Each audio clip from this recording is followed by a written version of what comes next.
السلام علیکم ورحمۃ اللہ وبرکاتہ۔ الحمد للہ رب العالمین والصلاة والسلام علی سید الانبیاء والمرسلین وعلی آلہ واصحابہ اجمعین، اما بعد فاعوذ باللہ من الشیطان الرجیم، بسم اللہ الرحمن الرحیم۔ وما هذه الحیاة الدنیا الا لہو ولعب وإن الدار الآخرة لہی الحیوان لو كانوا يعلمون۔ صدق اللہ العظیم وبلغنا رسولہ النبی الامین المتین المعین الکریم،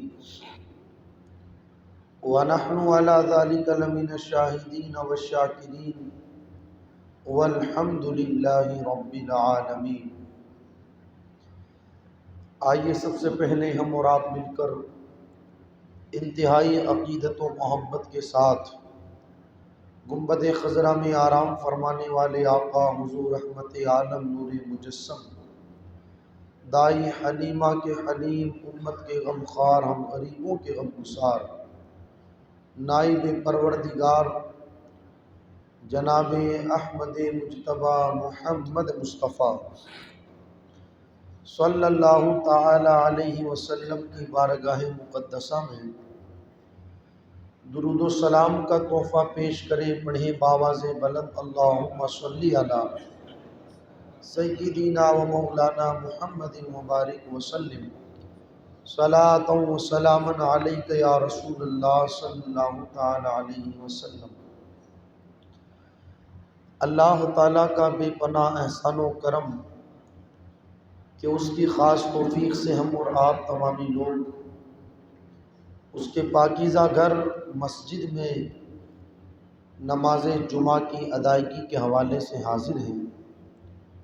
پروردگار عالم سب کی حاضری کو اپنی بارگاہ میں قبول فرمائے۔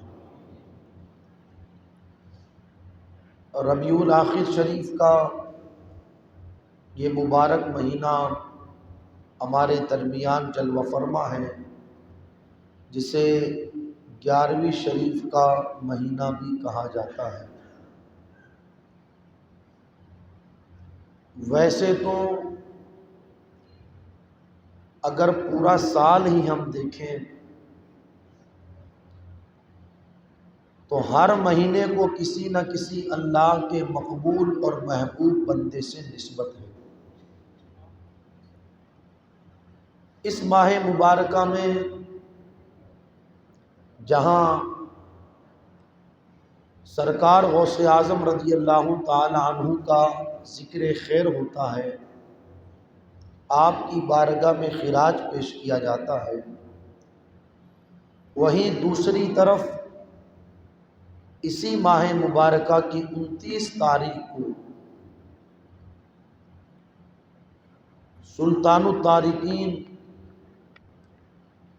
سرکار صوفی حمید الدین ناگوری علیہ رحمت و رضوان کا عرس مبارکہ بھی منایا جاتا ہے، اور آپ کی بارگاہ مقدسہ میں بھی عقیدت مند اپنی اپنی حیثیتوں کے مطابق خراج عقیدت پیش کرتے ہیں۔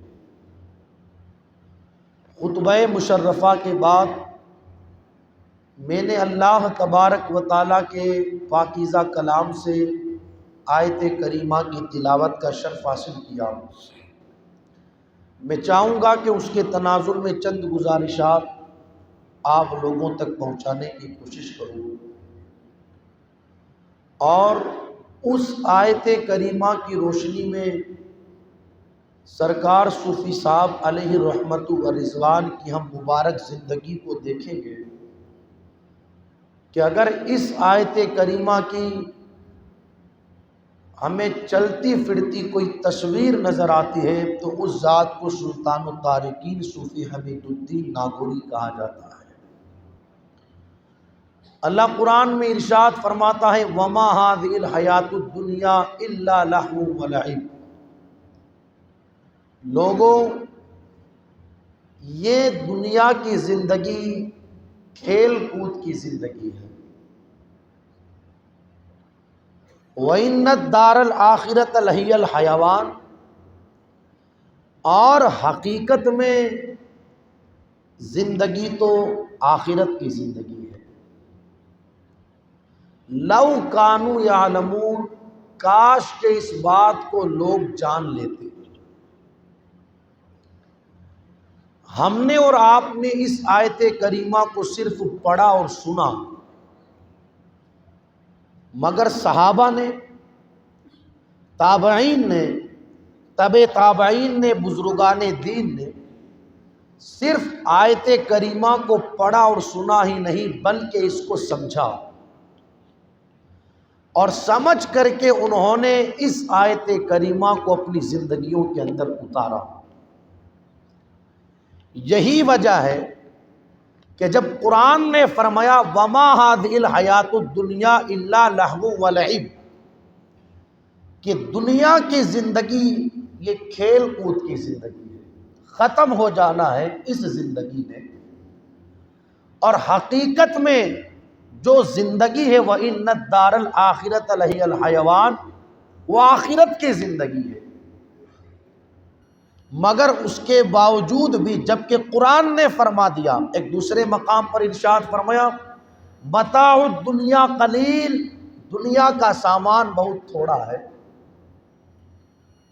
ایک مقام پر اللہ نے ارشاد فرمایا انما الحیات الدنیا لہو ولعب، دنیا کی زندگی کھیل کود کی زندگی ہے. یہ سارے فرامین نگاہوں کے سامنے ہونے کے بعد بھی انسان نے دل لگایا تو دنیا کی زندگی سے، آخرت سے دل نہیں لگایا. اس سے صاف پتہ چلتا ہے ہم نے اس آیت کریمہ کو پڑھا اور سنا مگر ہم نے اس کو سمجھا نہیں، اس کو اپنی زندگی میں نہیں اتارا. جنہوں نے اپنی زندگیوں میں اس آیت کریمہ کو اتار لیا، اس آیت کریمہ کے مفہوم کو اور معنی کو سمجھ لیا، ان کی کیفیت یہ تھی کہ وہ دنیا کو ترجیح نہیں دیتے تھے آخرت کے اوپر، بلکہ آخرت کو دنیا کے اوپر ترجیح دیا کرتے تھے. کیفیت یہ تھی انہوں نے آخرت کے لیے اللہ اکبر اپنی دنیا کے معاملات، اپنی دنیا کی لذتوں کو ترک کر دیا، اس لیے کہ وہ سمجھتے تھے کہ دنیا کی زندگی تو تھوڑے وقت کی زندگی ہے، حقیقت میں زندگی آخرت کی زندگی ہے. صحابہ کی زندگی پڑھیں، تابعین، تبع تابعین، بزرگان دین رضوان اللہ تعالی علیہم اجمعین کی زندگی پڑھیں، خود مصطفیٰ جان رحمت صلی اللہ تعالی علیہ وسلم کی آپ سیرت طیبہ پڑھیں تو آپ کو حضور علیہ السلام کی پاکیزہ سیرت میں یہ نظر آئے گا کہ میرے آقا علیہ السلام نے اپنی پاکیزہ زندگی کو گزارا ہے تو آخرت کی یاد میں گزارا ہے. دنیا سے بے رغبت ہو کر کے حضور علیہ السلام نے اپنی زندگی کو گزارا. خود سیدہ عائشہ صدیقہ رضی اللہ تعالیٰ عنہ فرماتی ہے 2 مہینے گزر جاتے تھے مگر کیفیت یہ ہوتی کہ حضور صلی اللہ تعالیٰ علیہ وسلم کے گھر میں چولہا نہیں جلتا تھا.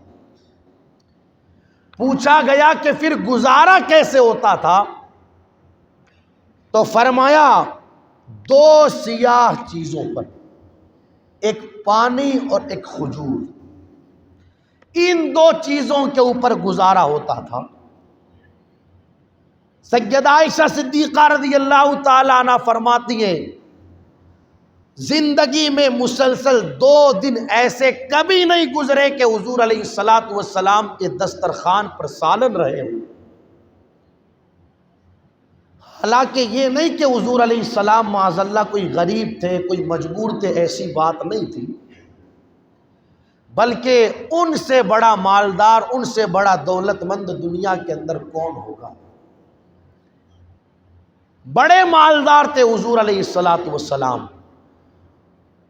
مکۃ المکرمہ کی سب سے مالدار عورت جن کا نام سیدہ خدیجۃ الکبریٰ رضی اللہ تعالی عنہا ہے، جب تجارت کا مال مکۃ المکرمہ سے ملک شام وغیرہ جاتا تھا تو آدھا مال جہاں پر سارے لوگوں کا ہوتا وہیں پر آدھا مال تنہا سیدہ خدیجہ کا ہوتا تھا۔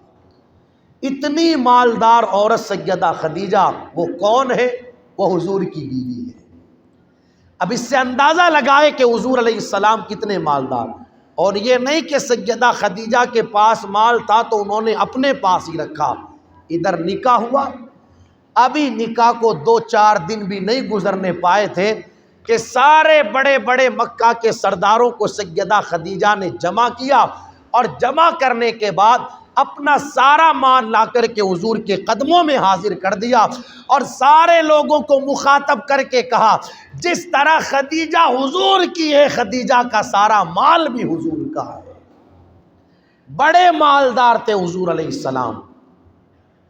سیدنا سرکار عثمان غنی رضی اللہ تعالیٰ عنہ کتنے مالدار ہیں، اللہ نے خوب دولت عطا فرمائی، مگر وہ کون ہیں؟ حضور علیہ السلام کے داماد جناب سیدنا ابو بکر صدیق رضی اللہ تعالیٰ عنہ، اللہ نے خوب مال و دولت سے نوازا، مگر ایک موقع پر سارا مال لے کر کے حضور کی بارگاہ میں حاضر ہو گئے۔ عرض کی یا رسول اللہ، ابو بکر بھی آپ کا ہے، ابو بکر کا مال بھی آپ کا ہے۔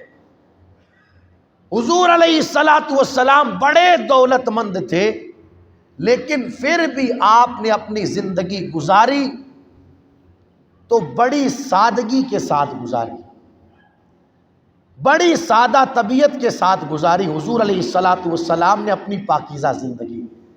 اس سے پتہ چلتا ہے کہ حضور علیہ السلام نے دنیا کو ترجیح نہیں دیا، بلکہ حضور علیہ السلام نے آخرت کو ترجیح دیا۔ سرکار صوفی حمید الدین ناگوری علیہ رحمت و رضوان، آپ کا ایک لقب سلطان التارکین ہے۔ تارکین یہ تارک کی جمع ہے، چھوٹا کاف تارک، اور تارک کا معنی ہوتا ہے دنیا کو چھوڑ دینے والا۔ تارکین دنیا کو چھوڑ دینے والے، اور آپ کا لقب ہے سلطان التارکین، یعنی دنیا کو چھوڑ دینے والوں کے بادشاہ۔ یہ صرف آپ کا لقب ہی نہیں تھا، بلکہ آپ سرکار صوفی حمید الدین ناگوری علیہ رحمت و رضوان کی سیرت پڑھیں تو پتہ چلے گا واقعی میں جس نے صحیح معنوں میں دنیا کو ترک کر دیا اسے حمید الدین کہا جاتا ہے۔ ایک بار آپ سے ملاقات کے لیے بادشاہ شمس الدین التمش آیا ملاقات کے لیے، اور اکیلے نہیں آیا، اپنے ساتھ 32,000 لوگوں کی فوج لے کر کے آیا۔ کس کے پاس ملنے کے لیے؟ سرکار صوفی صاحب کے پاس۔ اس سے پتہ چلا اللہ والوں کا طریقہ یہ رہا ہے کہ وہ دنیا والوں کی چوکھٹ پر نہیں جاتے، دنیا والے اپنی حاجتوں کو پوری کرنے کے لیے اللہ والوں کی چوکھٹ پر آتے ہیں۔ وہ نادان ہیں جو اپنی حاجتوں کے لیے دنیا والوں کی چوکھٹ پر جائیں۔ 32,000 لوگوں کی فوج لے کر کے آیا تو صوفی صاحب کو جب اطلاع دی گئی کہ شمس الدین التمش آیا ہے آپ سے ملاقات کے لیے اور 32,000 لوگوں کی فوج ہے، تو آپ نے فرمایا جب آیا ہمارے دروازے پر ہے تو ایسے تو نہیں جائے گا، اس کے لیے اس کی فوج کے لیے کھانے پینے کا انتظام ہونا چاہیے۔ فرمایا اندر جا کر کے معلوم کرو کچھ ہے۔ معلوم کیا کر کے بتایا سرکار 2.5 پاؤں باجرے کا آٹا ہے۔ کتنا پاؤ؟ 2.5 پاؤں باجرے کا آٹا ہے۔ ارشاد فرمایا اسے لے کر کے آؤ۔ منگوایا، اور منگوانے کے بعد ارشاد فرمایا اب اسے دیگ میں ڈالو اور اسے پکاؤ، اور پکانے کے بعد آنے والی جو فوج ہے بادشاہ کی اسے کھلاؤ۔ دنیا کی نگاہوں نے دیکھا یہاں پر کئی کلو آٹا تیار کیا جائے، مگر لوگوں کی اگر بھیڑ ٹارگیٹ سے کچھ زیادہ آ جاوے تو کہتے ہیں یار کھانے میں کمی آ گئی، کھانے میں قلت پیدا ہو گئی، مگر 2.5 پاؤ آٹا سرکار صوفی صاحب کی بارگاہ میں پکا، 32,000 وہ لشکری اس آٹے کے ذریعے اپنے پیٹ کو بھرتے ہوئے نظر آئے۔ یہ سرکار صوفی حمید الدین ناگوری علیہ رحمت و رضوان، اس نے جب یہ عظمت دیکھی، آپ کی یہ شان دیکھی، آپ کی یہ کرامت دیکھی، تو بادشاہ تو تھا ہی، قیمتی ہیرے قیمتی جواہرات نکالے، اور نکالنے کے بعد حضرت کو تحفے میں پیش کرنے لگا۔ تو سرکار صوفی حمید الدین ناگوری فرماتے ہیں ہمیں اس کی ضرورت نہیں، لے جاؤ، ان ساری چیزوں کو چھوڑ کر کے تو ہم یہاں آئے ہیں۔ پہلے سرکار غریب نواز نے صوفی صاحب کی جو ڈیوٹی لگائی تھی وہ ناگور نہیں دلی لگائی تھی، اور سرکار خواجہ قطب الدین بختیار کاکی کی ڈیوٹی آپ نے ناگور لگائی۔ تو صوفی صاحب نے عرض کی سرکار دلی میں لوگوں کی بھیڑ ہے، لوگوں کا ازدحام ہے، اور میری طبیعت لوگوں کے ہجوم میں نہیں لگتی، میں تو یہ چاہتا ہوں کہ آپ مجھے ناگور بھیج دیوے اور اپنے اس غلام کو آپ دلی بھیج دیوے۔ تو آپ کی اس گزارش کے اوپر سرکار غریب نواز نے پھر آپ کو ناگور شریف بھیجا۔ تو جب بادشاہ نے ہیرے جواہرات سونے چاندی پیش کی، آپ نے انکار کر دیا، ارشاد فرمایا ہمیں ان کی ضرورت نہیں، اور ساتھ یہ بھی کہا شمس الدین آنکھیں بند کر، آنکھیں بند کی، پھر ارشاد فرمایا آنکھیں کھول۔ جب بادشاہ شمس الدین التمش نے آنکھیں کھولی تو کیا دیکھتا ہے کہ چاروں طرف اسے زمین سونا ہی سونا نظر آتی ہے۔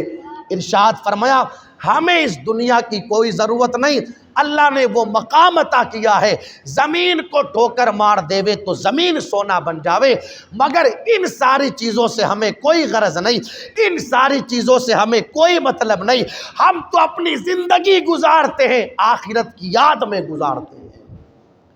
یہ سرکار صوفی حمید الدین ناگوری صرف لقب ہی سلطان الطارقین نہیں، صحیح معنوں میں انہوں نے دنیا سے بے رغبت ہو کر کے زندگی گزاری۔ آج بھی آپ آستانے پر چلے جاؤ، حالانکہ ہر آستانہ عظمت و شان والا، ہر آستانہ مرتبے والا، مگر سرکار صوفی صاحب کا جیسے لقب صوفی ہے، آپ کا آستانہ بھی صوفیانہ ہے۔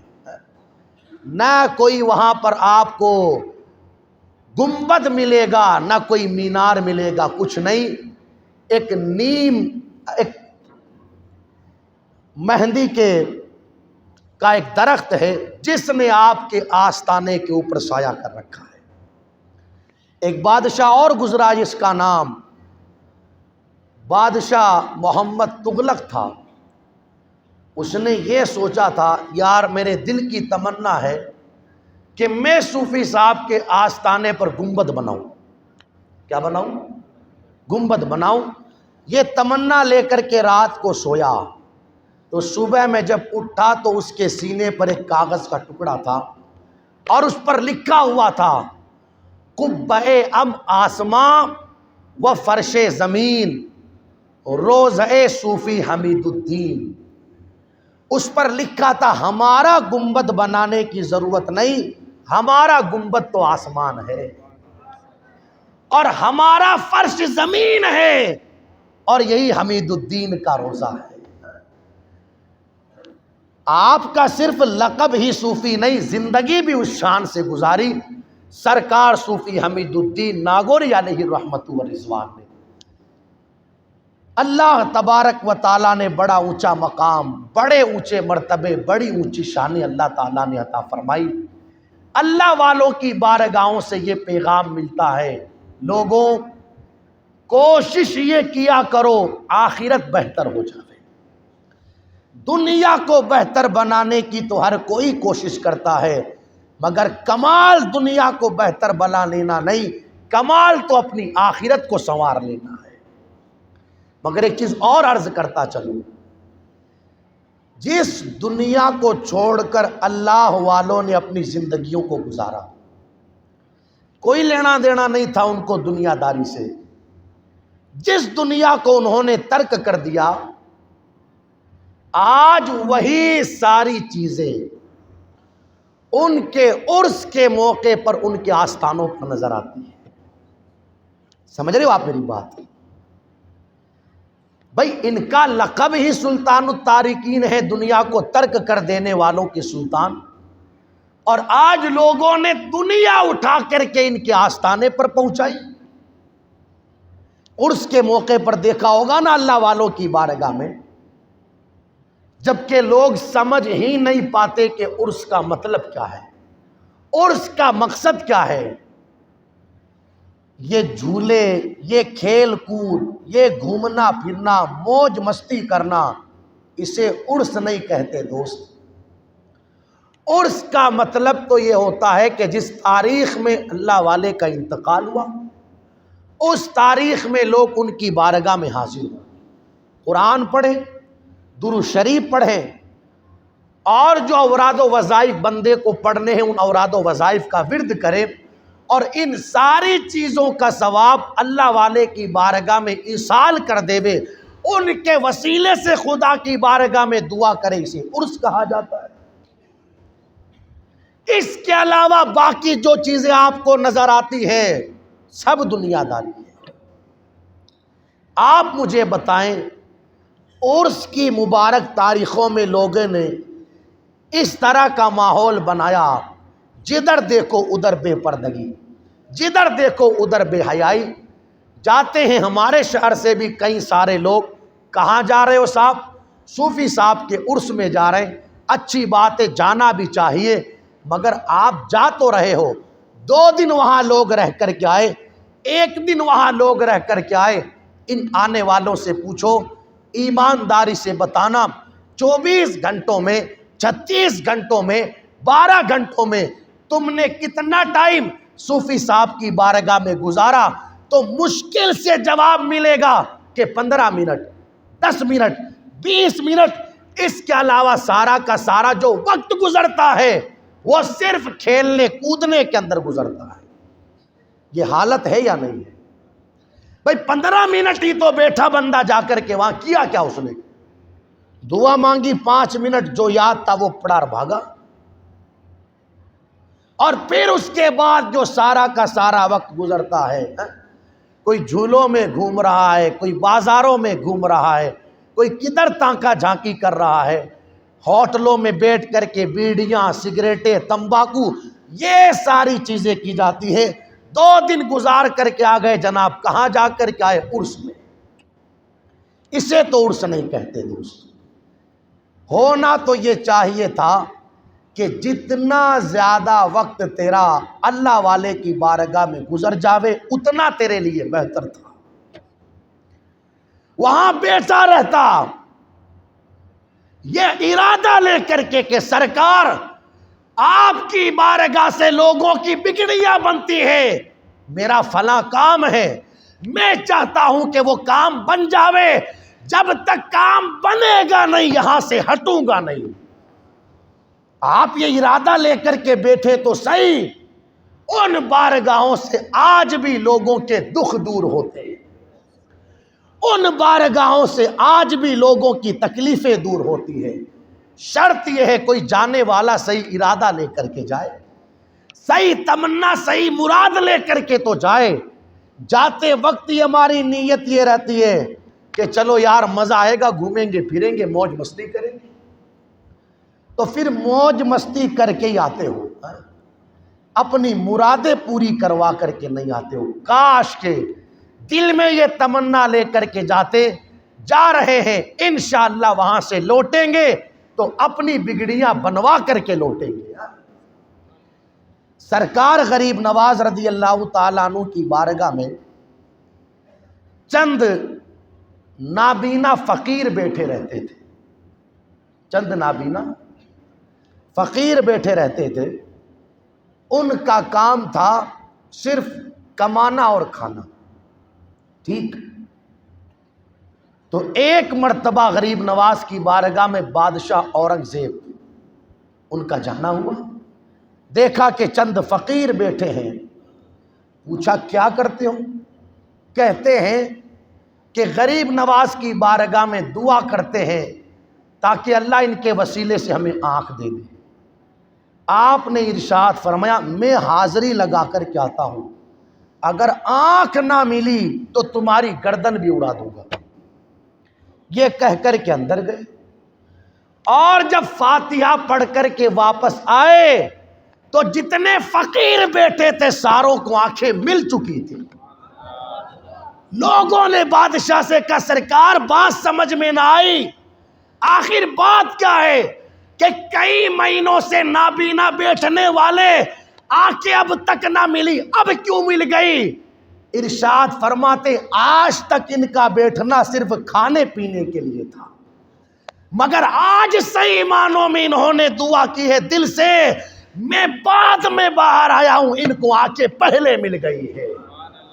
اصل چیز یہ ہے کوئی دل سے مانگنے والا، مرادیں پوری ہوتی ہے آج بھی۔ ایک آخری بات سن لے، بس بات پوری۔ اللہ کی ایک ولیہ ہیں، نام جن کا رابعہ بصریہ ہے۔ آپ کے دروازے پر ایک مرتبہ ایک چور آیا، اس نے یہ سن رکھا تھا کہ رابعہ بصریہ آنے والوں کو بڑا دیتی ہے، تو اس نے سوچا ادھر ادھر ہاتھ مارنے کی کیا ضرورت ہے، سیدھا ہاتھ رابعہ کے گھر میں ہی ماروں۔ ٹھیک پہنچا گھر میں، ادھر دیکھا ادھر دیکھا، آگے دیکھا پیچھے دیکھا، کچھ نہیں ملا۔ واپس آنے لگا تو رابعہ بصریہ نے کہا آنے والے کدھر جاتا ہے؟ کہ شہرا تو بڑا سنا تھا کہ تیرے یہاں بہت ملتا ہے، اندر آنے کے بعد پتہ چلا کہ کچھ نہیں۔ فرمایا رابعہ بصریہ نے بہت کچھ ہے، دیکھنے والی آنکھ ہونی چاہیے۔ کہ تو ہی بتا دے کیا ہے؟ تو رابعہ بصریہ اس سے کہنے لگی یہ جو پانی کا لوٹا ہے اسے لے کر کے چلا جا۔ کہ اس کا کیا کروں گا؟ فرمایا تجھے پتہ نہیں اس لوٹے کی عظمت کیا؟ کہ تو بتا دے۔ تو رابعہ بصریہ نے ارشاد فرمایا لوٹے میں پانی بھر، کھا بھر لیا، کہا وضو کر لیا، مصلی بچھا لیا، کہا نفل کی نیت باندھی، قیام ہوا، رکوع کیا، سجدے میں پہنچا تو رابعہ بصریہ نے ہاتھوں کو اٹھا کر کے کہا مولا یہاں تک پہنچانا میرا کام تھا، دل کی دنیا بدلنا تیرا کام ہے۔ اللہ اکبر، 2 رکعت نفل پوری کی اس چور نے، دل نے کہا یار نماز پڑھنے میں مزہ بڑا آیا، 2 رکعت اور پڑھ لوں، پھر نیت باندھی، پھر 2 رکعت مکمل کی، دل نے کہا یار بڑا مزہ آیا، 2 رکعت اور پڑھ لوں، نیت باندھتا رہا، 2 رکعت پڑھتا رہا۔ آدھی رات گزری تو رابعہ بصریہ نے کہا آنے والے اب بتا تیرے دل کا حال کیا ہے؟ تو کہنے لگا رابعہ اس رب نے تو قبول کر لیا، تو بھی قبول فرما لے، آیا تھا چور بن کر کے، جا رہا ہے اللہ کا ولی بن کر کے۔ یہ شان ہوتی ہے اللہ والوں کے آستانوں کی۔ اصل چیز یہ ہے کوئی صحیح نیت لے کر کے جائے، صحیح مراد۔ کتنے افسوس کی بات، گئے صوفی صاحب کے عرس میں ہیں، ظہر کی نماز ہو رہی ہے، لوگ بازار میں گھوم رہے، گئے عرس میں ہیں، عصر کی نماز ہو رہی ہے، جھولے کھا رہے ہو، اپنا وقت برباد کر رہے ہو۔ بلند دروازہ دیکھا ہوگا آپ نے سرکار صوفی صاحب کے آستانے کا بلند دروازہ، غور کرنا کبھی جا کر، وہاں پر ایک عبارت لکھی ہے سلیمان علیہ السلام کا قول، صوفی صاحب کے اس بلند دروازے پر ان سلیمان علیہ السلام اعظم المصائب فوت الوقت بلا فائدہ، فرمایا گیا سب سے بڑی مصیبت یہ ہے وقت کو برباد کر دینا بغیر فائدے کے، سب سے بڑی مصیبت۔